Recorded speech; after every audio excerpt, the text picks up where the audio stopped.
Hey y'all, it's Kat. Welcome back to my channel. Let's start this What's for Dinner off with homemade French onion soup. Doesn't get any easier than that. Welcome to my southern farming kitchen.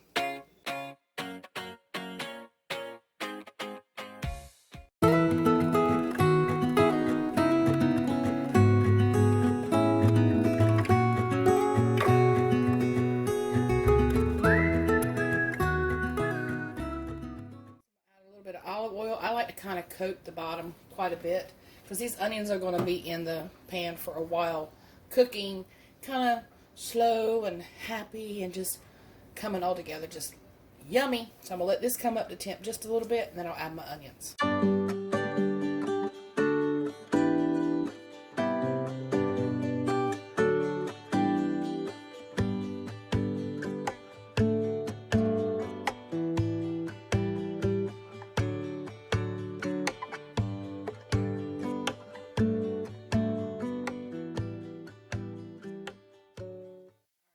So there you go. I'm going to cook these on medium-low until they are really dark, caramelized, not burnt. So I will be back in a blink of an eye. A blink of an eye just for you. Blink of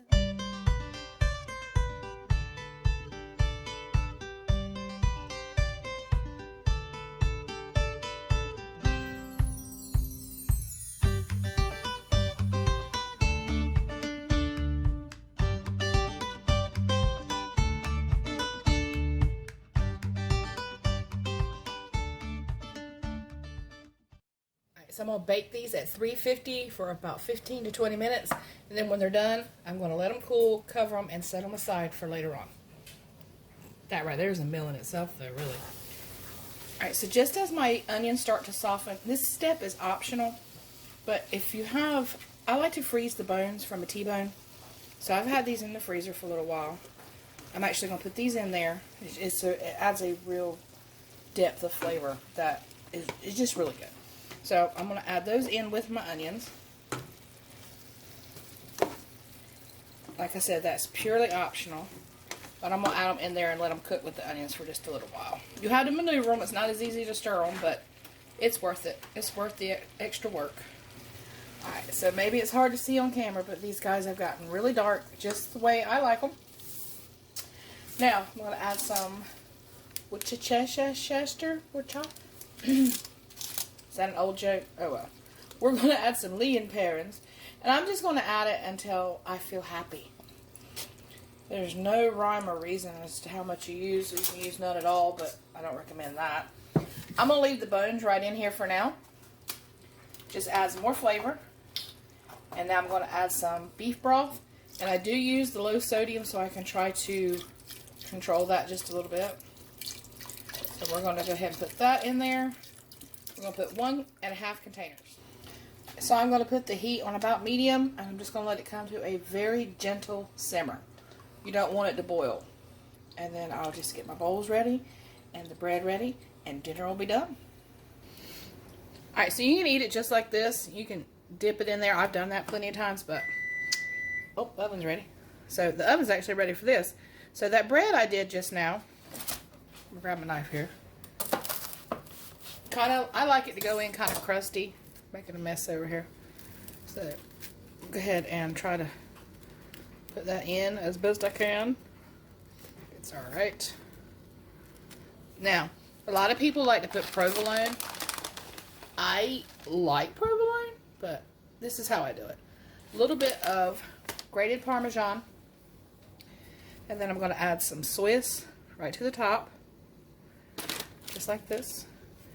And then you can broil this, but I just prefer to bake it. So I bake it until everything's bubbly. 350 till it all just bubbles up together. And I'll show you what that looks like in just a second. I'm sure you've seen this. You just never seen me make it. Alright y'all, so when it comes out of the oven, all I do is sprinkle it with a little bit of parsley. And it's done. Everybody has grabbed their bowl and left. So it's just me here talking to you. Let's roll over to the next night.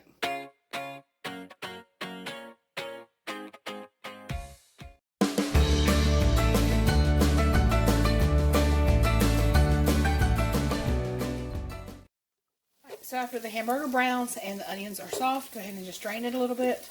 I'm going to add some green beans, 2 cans, just regular old green beans.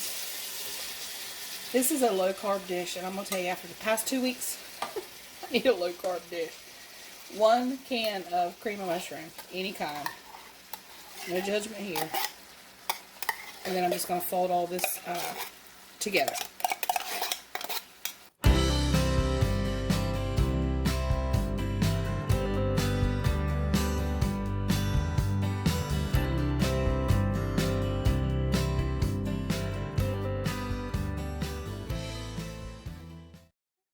With a little bit of cheese, however much you want.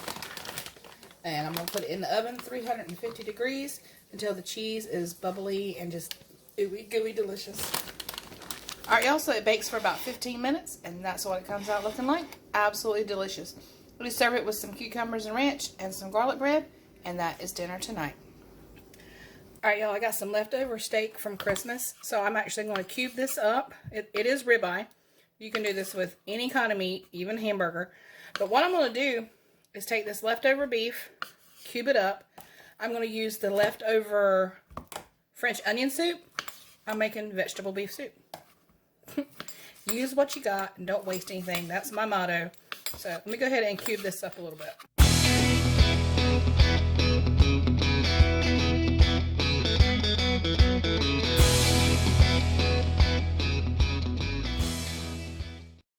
So this is that leftover French onion soup. And since I put beef broth and onions in my soup, there you go. Not going to waste a thing. Now, let me get a couple of potatoes to go in here. And then I'll just put everything in, let it simmer. And when the potatoes are done, your soup is done. Now, sometimes a lot of people will see the eyes popping up on this, and they'll throw these potatoes away. Y'all don't throw them potatoes away. Now, if they're vining out and you've had them for 16 years and you got a vine that's, you know, the length of a railroad track, throw the potato away. But like my grandmama said, you know what that eye is on that potato? Another piece of potato. If my country family had thrown out every potato that had an eye on it, they'd have gone hungry. I'm just saying.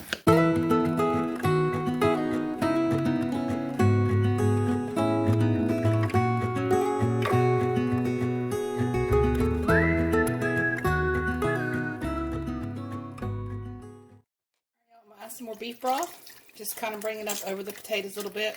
I'm going to give it a stir, and then I'm going to add some green beans and some tomatoes and some corn, and it's just yummy. Alright, I also put those tomatoes right in here.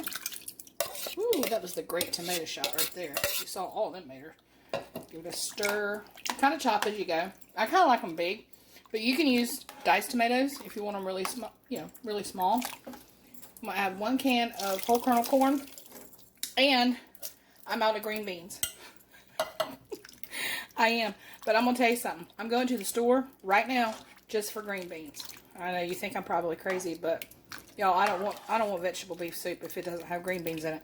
So, let's go get some green beans.